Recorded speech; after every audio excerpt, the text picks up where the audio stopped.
For ACUSports.com, I'm Grant Boone talking some Wildcat football here with freshman corner Jabari Butler and ACU head coach Ken Collums. Let's talk first to Jabari, just named this week Southland Conference Defensive Player of the Week. How does that hit you? It's just a great honor. Just been working really hard at practice, trying to get better every week. And on Saturdays, I just went out there and made plays. You had a couple of interceptions on Saturday against McNeese State. You now have 6 on the season.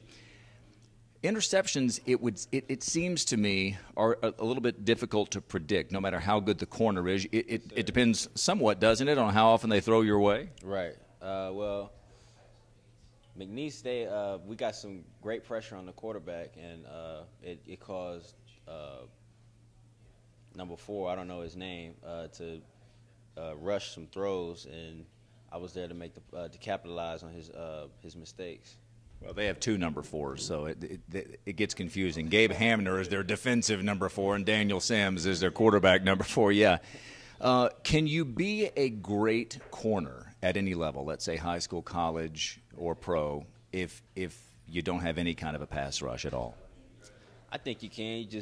Your technique and your technique better be right. You better be on point. Yeah.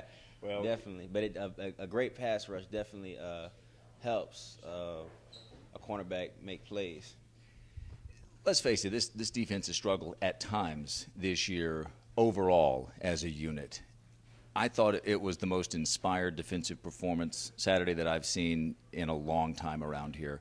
Was there something different? Did it feel different on the sidelines? I think everybody just came to play. We come to play every Saturday, but I think it was something different about last Saturday, and I think we need to carry it into the next game and for the rest of the season. You've lived a little bit of everywhere, all over the country, haven't you? From Maryland, but you played high school ball a couple of years at venerable Bishop Gorman in Las Vegas. Yes, you wound up at ACU because of what? Just looking around at some camps in Texas, and ACU found you? How'd that work? Well, Coach Collums saw me at the Baylor camp and offered me the next day, and I took a visit down here, and I fell in love with ACU. So this is where I ended up. Good decision, by the way, by you to make that offer. Let's talk to Coach Collums here.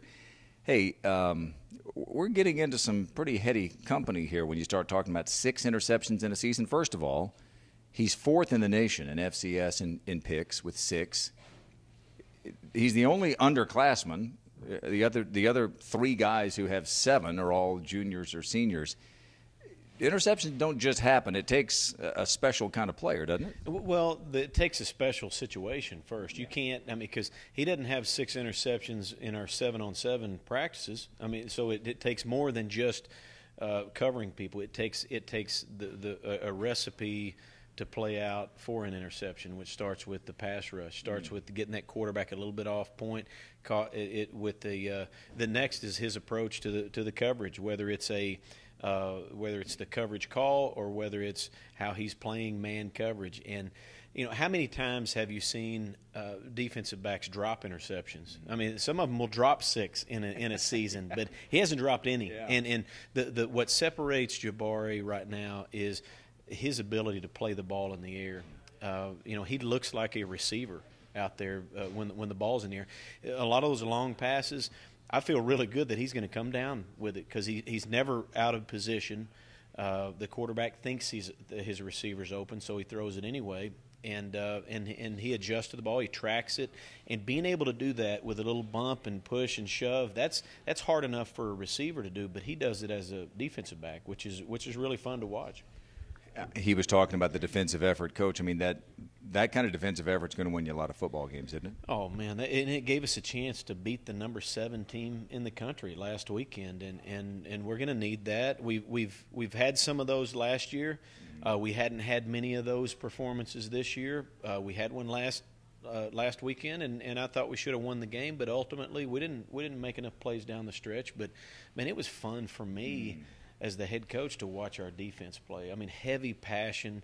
Those guys are having fun, and that's what it's supposed to be, and that's what we could have gone 11-0 and not made the playoffs this year. So right. This thing's not about the playoffs. This is about we came here to play football and to play it at a high level and to grow as men and to get a great education. So it's fun to be able to watch a team go out there and play hard and play with passion and play inspired and play for each other. Everybody was in the game. You didn't look on the sideline and see people checked out. Which that's we've got to figure out how we put all that together and replicate that for the next 3 games. I know you've already done the math. He'll be a junior that first year you're eligible for the playoffs. Yes, and hopefully he'll have a few more interceptions in his bag. So we'll keep doing what we're doing with him. Hey, we noticed something on the sidelines Saturday. You gave your first career start to Dallas Sealing. I saw Parker McKenzie, who's been the starter since the beginning of last year, regularly talking to Dallas when he'd come off the field, encouraging him, trying to push him forward. Give me a sense of what you saw from Dallas and the big picture with Dallas moving forward. Well, the reason we started Dallas, we feel like we needed a little something extra. When you face a defense like McNeese, who's going to pressure you, you're going to need more than a guy that can just make throws and make good decisions. You're going to need something above and beyond that. Dallas can do that with his skill set. He can not only make first downs, but he can hurt you running the ball. And he did. That's exactly right. So, and I was proud of the way that he played. He didn't play perfect, but who does in their first start, and who does against the McNeese Cowboys? So, I'm proud of him, but I'm also proud of Parker McKenzie in that when Dallas would come to the sideline, Parker would be there, and he would be helping him. And that is the sign. That is the man. Yes, and when we say manhood, that embodies that, because that's humility. That is being a small part of the big picture, and I appreciate that. So does Dallas, and so does his teammates and our coaching staff. It's big time. Well, you had a 6'2", 200-pound, basically a running back, taking snaps at quarterback last week with Daniel Sams. He's huge. There's another big guy quarterbacking for Northwestern State. It's Phillip Rivers' younger brother, Stephen Rivers, for Northwestern State. He's a big dude. He's tough to bring down, isn't he? He is. He doesn't run the ball quite like Daniel Sams. I don't know that many people do, at the quarterback position. But he's a handful, and but we're gonna have to pressure him. We're gonna have to be careful in our rushing lanes, make him feel pressure.